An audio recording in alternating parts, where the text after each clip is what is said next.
Hello मेरे प्यारे दोस्तों, कैसे हो? आशा करती हूँ बहुत अच्छे होंगे। मेरे चैनल में आप लोग का स्वागत है और आशा करती हूँ आप लोगों की पढ़ाई बहुत अच्छे से चल रही होगी। मुझे पूरा भरोसा है कि आप लोग बहुत अच्छे से पढ़ाई कर रहे होंगे। और आज के टास्क सीरीज़ में है डे 5 में आपका टास्क क्या होने वाला है ये मैं आपको बताने वाली हूँ। और दोस्तों इस टास्क सीरीज़ के इस टास्क सीरीज़ में आपको लुसेंट, क्राउन, घटनाचक्र और एनसीईआरटी को कवर कराया जाएगा।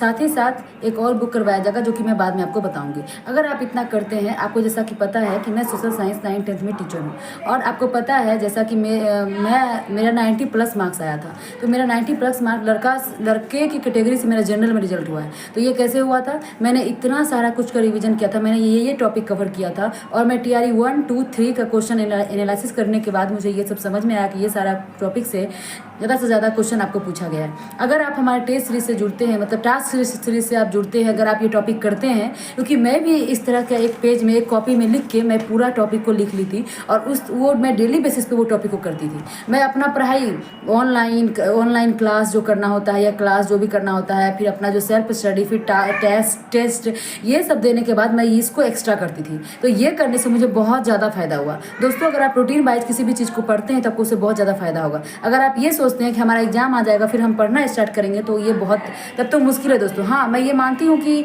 हो सकता है कि आपका एग्जाम अच्छा जाए, लेकिन मेरिट में आने के लिए आपको ये मेहनत करना ही पड़ेगा। और आपको पता है कंपटीशन कितना ज़्यादा बढ़ते जा रहा है। तो अगर आप ये टॉपिक कवर करते हैं, जितना मैं आपको बोलती हूँ, आप उतना कम से कम रीडिंग भी दो बार बस कुछ नहीं करना है, बस आपको दो बार रीडिंग देना है। जो भी टॉपिक मैं देती हूँ चुनिंदा टॉपिक, उसको आप दो बार रीडिंग देना है। और जब आप खुद ब खुद टेस्ट जब लगाएंगे, आपको खुद ब खुद अच्छा मार्क्स आने लगेगा। खुद ब खुद आपको समझ में आएगा कि ये टेस्ट कितना ज़्यादा इंपॉर्टेंट है, ये टॉपिक कितना ज़्यादा इंपॉर्टेंट है।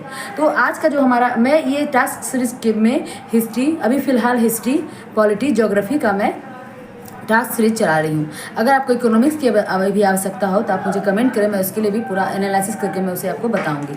तो मैं आपको कहना चाहती हूँ कि आज का जो हिस्ट्री का टॉपिक है, हिस्ट्री के टॉपिक में आज है दिल्ली सल्तनत।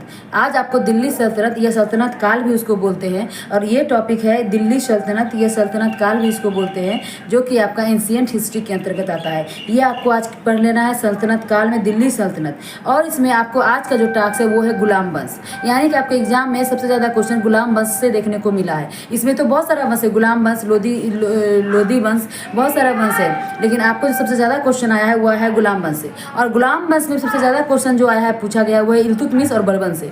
इल्तुतमिश और बलबन से सबसे ज़्यादा क्वेश्चन पूछा गया है। तो मुझे पूरा उम्मीद है कि आप आज गुलाम वंश बहुत अच्छे से पढ़ेंगे और साथ ही साथ आप ये चीज़ लुसेंट और क्राउन से पढ़ेंगे, लुसेंट बुक से पढ़ेंगे और क्राउन बुक से पढ़ेंगे। तो आप बलबन और इल्तुतमिश को बहुत अच्छे से पढ़ेंगे। अगर कहीं भी एक्स्ट्रा फैक्ट इसके बारे में अगर आपको मिलता है कुछ अच्छा, तो आप उसको लिख के नोट्स में डाउन या बुक में जहाँ पढ़ते हैं वहीं पे आप लिख सकते हैं। मैं इसी तरह से पढ़ा करती थी। तो आप इसको लिख लीजिएगा दोस्तों, आप इसको अच्छे से पढ़ लीजिएगा इल्तुतमिश और बलबन के बारे में। आज दिल्ली सल्तनत बस करना है। उसके बाद हम लोग बात करें पॉलिटी का, तो हम लोग पॉलिटी में जो पॉलिटी का जो आज का टास्क है वो है संघीय संसद। आज हम लोग को संघीय संसद के बारे में पढ़ना है और हमको संसद के अंतर्गत राज्यसभा तक कवर करना है। आज आपको राज्यसभा पूरा कवर करना है, राज्यसभा तक पूरा कवर करना। और कल जो हम लोगों का टास्क होगा वो मैं कल बताऊंगी। तो आज आपको राज्यसभा की चीज़ें पूरी कवर, राज्यसभा तक पर संसद के बारे में पढ़ना है और राज्यसभा पढ़ना है। आपको हमारी बात समझ में आ रही होगी, ये मुझे पूर्ण भरोसा है। उसके बाद अगला है ज्योग्राफी। ज्योग्राफी में आपको आज भारत की मिट्टी पढ़नी है। आज आपको भारत की मिट्टी जो है लुसेंट में दिया हुआ है टॉपिक नंबर 7 में, भारत की मिट्टी। और ये संघीय संसद जो पॉलिटी में ये 14 नंबर में दिया हुआ है, और जो भारत की मिट्टी है वो 7 नंबर में दिया हुआ है। मुझे पूरा उम्मीद है कि आप बहुत अच्छे से टास्क को कवर करेंगे, पढ़ेंगे, सबको बहुत ज़्यादा फायदा होगा। आप करके तो देखिए दोस्तों, किसी भी चीज़ का रूटीन एक बनाना बहुत ज़रूरी है। अगर मैं आपसे कमिटमेंट की हूँ कि मैं ये एग्ज़ाम होने तक मैं आपको ये टास्क दूंगी, तो मैं आपको ये टास्क दे रही हूँ।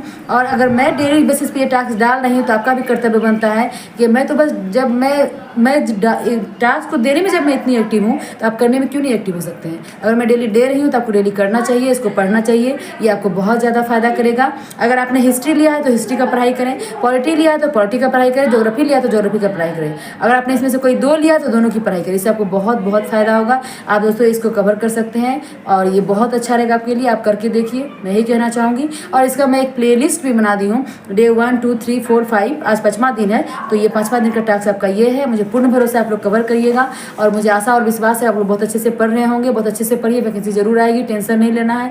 जो मेहनत करता है लास्ट डे उसी की जीत होती है। तो मैं यही कहना चाहूँगी कि आज के लिए इतना ही। अगर कोई गलती हुई होगी तो मुझे माफ़ कर दीजिएगा। और हमारा वीडियो को कैसा लगता है कमेंट करके जरूर बताइए। अगर अच्छा लगता है तो लाइक से सब्सक्राइब और कमेंट जरूर करिए। Bye bye, thank you.